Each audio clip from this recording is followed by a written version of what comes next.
Sa anumang propesyon, mahalagang magkaroon ng work-family balance habang ginagampanan ang tungkulin.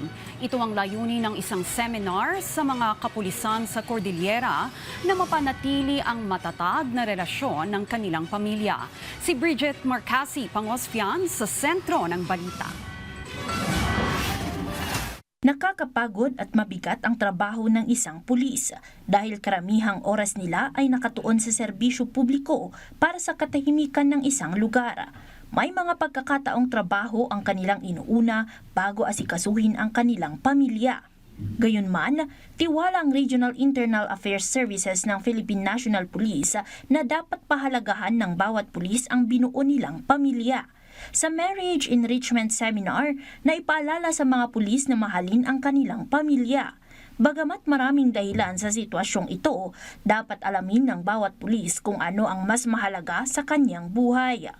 Kailangan po sa work is, maayos po yung pag-iisip mo, and kung maayos po yung family, yung marriage relationship, is maging maayos po yung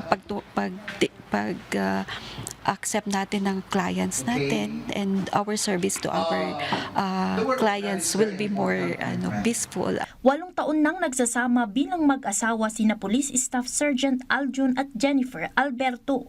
Anila, malaking tulong ang aktibidad upang mapangalagaan pa nila ang kanilang pamilya. Ang marriage po is hindi po talaga siya perfect, pero at least hindi man po perfect, marami pong problema na dumarating. Pero by this activity po, siguro po may mga bagong kaalaman po kung paano po patagalin at paano po namin patibayin ang aming relasyon po.